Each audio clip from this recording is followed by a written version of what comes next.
All right. Hello, everyone. My name is Kübra. I'm connecting from London. In a bit, I will invite our FCT Jerusalem member, Dave. I will introduce him.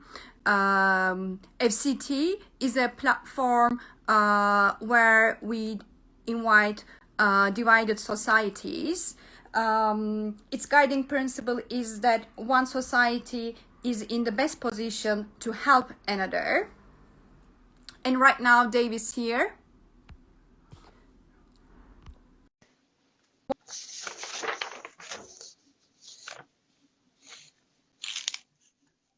Okay. Hello. Hello, Hello, David. hello. How are you today? I'm very good. How are you? Thank you very much. It's a very lovely day in Jerusalem. I can see it's very sunny. Yes, yes. It is I'm here. so pleased. I'm so pleased to see. I see that Jamal Rishik has joined our Instagram. Yes. Ahlan Jamal. I am here in Jerusalem. Now you can't see it. You can't see it, but in the background from here, I can see the Dome of the Rock. We can see the old city of Jerusalem from the Willy Brandt Center, which is where I am and where the Good Neighbors Project holds its programs for teaching Arabic to Israelis.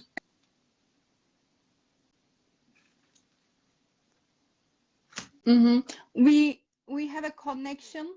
We lost. But I want to give, until we figure out what's happening to the live, I want to give, I hope everyone can listen to me. Okay, I can see.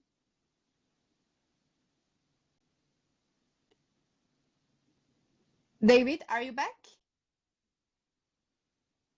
Let me figure out. Okay, you're here. Disconnected for a minute, but I'm here hoping that the message of coexistence that we are working very intensively for at the local level will get through to an international audience.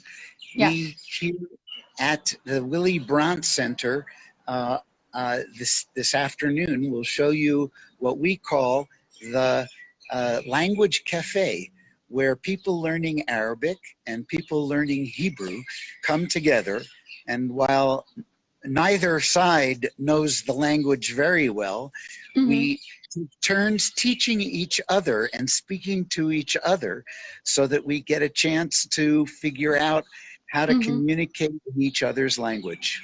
Yes, thank you, Dave. I didn't have a chance to introduce you, so let me introduce for the ones who doesn't know you. So David is the initiator and chairman of Abu Tor Al-Turi Good Neighbors, a coexistence project in Jerusalem. Also, he's elected board member of the Greater Bakha Community Council of Jerusalem. He represents Abu Tor and North Talpiot. Is that correct? Yes, it is. And we are making attempts to break down the barriers between people who come from different religions, different cultures, and speak different languages, but live in the same neighborhood very close to each other. And if we waited for our leaders to make peace, we'd be waiting, I think, a long time. So we think globally, but act locally. Yes, yes. And that's the reason why you started Coexisting Project. Also, historically, Jerusalem is a very important location. And we know that Palestinian and Israeli residents, they live together. Although there are some uprisings going on, which might create some fear within the community, we know that you are neighbors. And how do you think the local community participates, and what are their interests for the activities? Well, it's interesting. When the 1967 war ended, the barbed wire that existed between East Jerusalem and West Jerusalem came down. and people were very interested in getting to know each other. But when the first and the second intifadas happened, it was as though there was a virtual wall, and people really didn't interact and didn't talk to each other and stayed apart. And about 7 years ago, we decided to do something about it. You know, there's no Department of Shared Society in the city of Jerusalem, and no Department of Minister of Shared Society in the country of Israel. So citizens who think that this is an important thing to do need to take things into their own hands. And we began with a series of meetings in which each side said what was important to them. And then we located and identified common interests. We got the city to change all the garbage bins. We did a little pocket park. We put in speed bumps, and we renovated a soccer field for kids.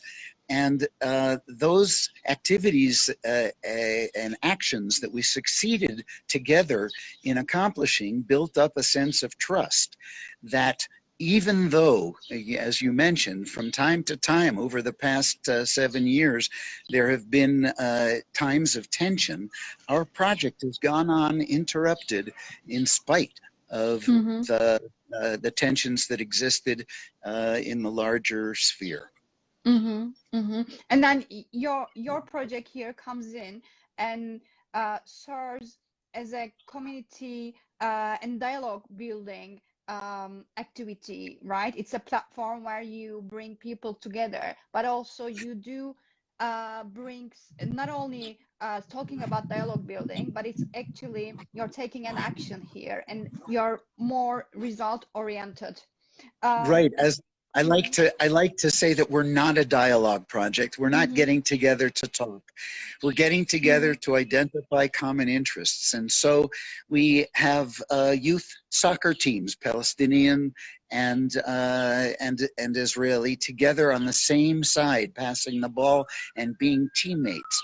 And we have a project called Abu Job, which helps people who have services to offer be connected to people who need services, and encourages economic activity that also leads to social activity. And we have set up a street library, a trilingual street library, English, Arabic, and Hebrew, where people can come and take books and return books for free. And we have cultural activities around that street library. We have done some community art projects, which if we get a chance, maybe we'll experiment and see if I can possibly do a video on this Instagram and show you. But yeah, we believe that the time for talking is not going to change the situation. And we have to realize that we are a community, and we need to create a community that cares for each other. That's amazing. And then at the FCT Network Fund, currently our vision is to reanimate this soccer program, because I know that COVID-19 has caused some delays. Of course, you know, everyone has been going through the same issue. And what we want to do is we want to reach 50 Israeli and Palestinian boys aged 6 to 13 and organize 4 off-the-field events for them. Right? Well, and their so will, yeah. I like we have gotten we are like a light unto the nations as regard to the COVID. We more than almost 60 or 70% of our population now has been vaccinated, and we have just now gotten word that after more than a year of being off the pitch, we now are going to be allowed to go on the pitch as long as the kids don't have physical contact and the practices can maintain the distance between them. So they'll be passing the ball not closer than 2 meters from each other, but we're going back next week. Or this week, we're going to hopefully have our first practice before Ramadan, and then after Ramadan ends, we'll be back on the field. Yeah, that's brilliant. And in this case, traditionally, I believe before COVID-19, parents, they also had a chance to come together and speak as well. So you're not only reaching the children, right? Also, this involves parents and their time to speak each other during these practices. The fact is that this is what we're trying to raise money for through the FCT, through the Forum for Cities in Transition.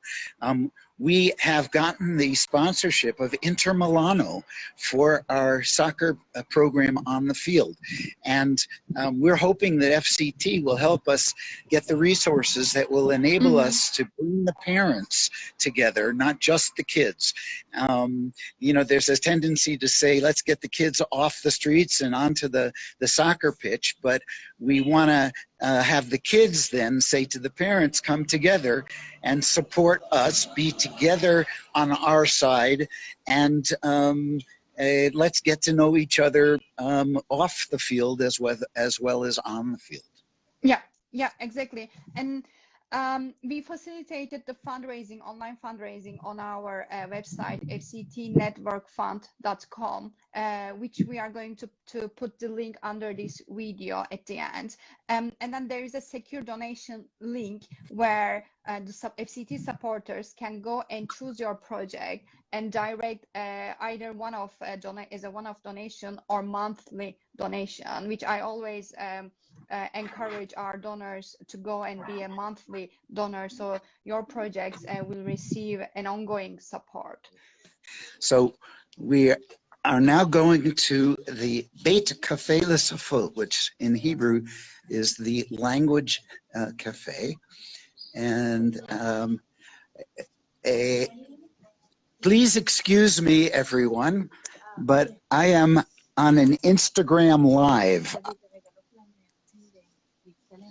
Okay. Can the audience see the language cafe? Because I can't. Okay. Say hi. This is Nofar. Hi. And Nofar is the coordinator of the project. And this is Sarah. Hi.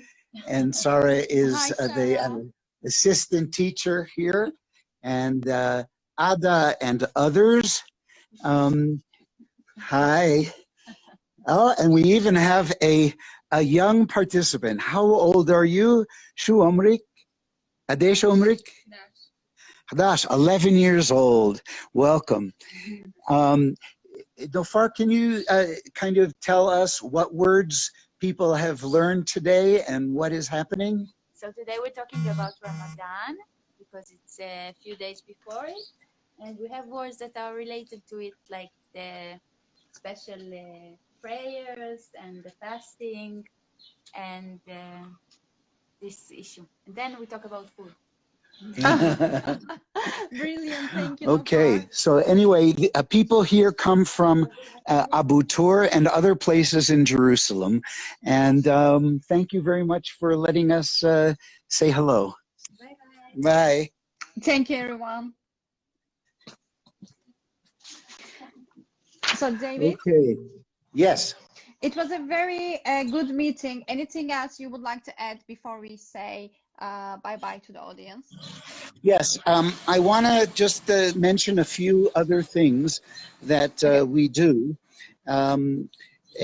So Ramadan is coming up, and we are planning on giving out 500 Ramadan calendars that fast begins and when it ends, together with a letter from the Good Neighbors Project wishing our neighbors a Ramadan Kareem, a happy and joyous Ramadan.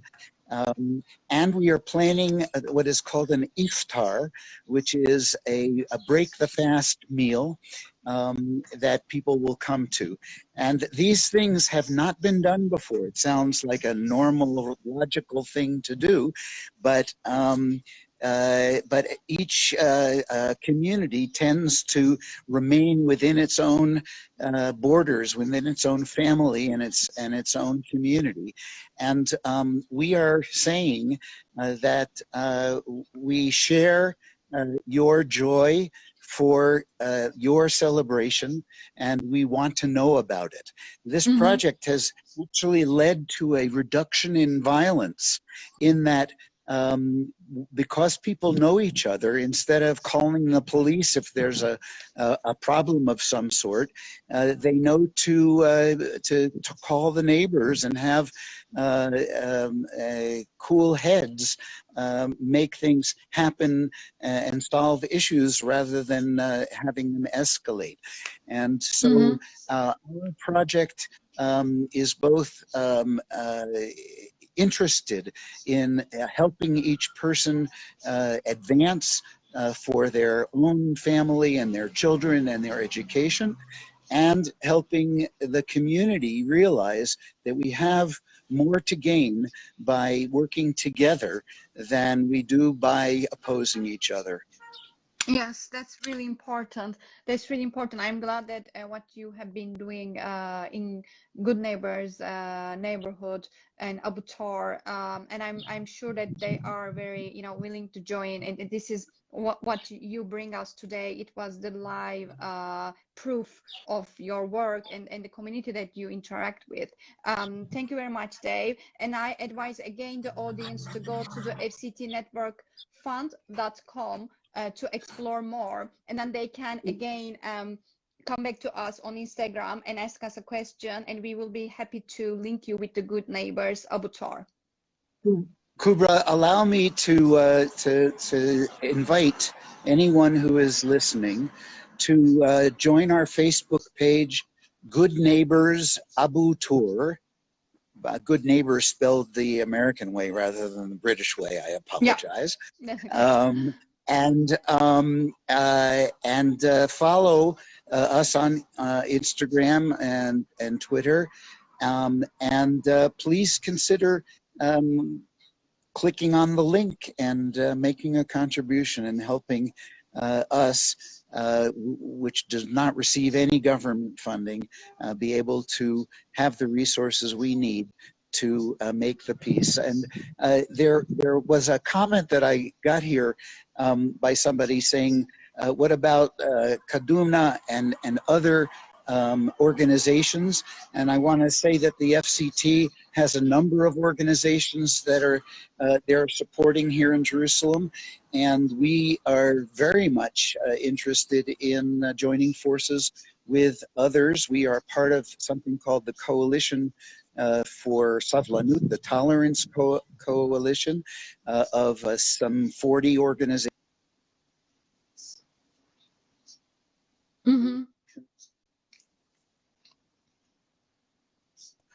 Of peaceful relations between all peoples. Yes, thank you, Dave. And I will link you with Ishak. Ishak is a representative of our FCT Kaduna, and they have a similar project. And I will link you with him. Thank you very much, Ishak.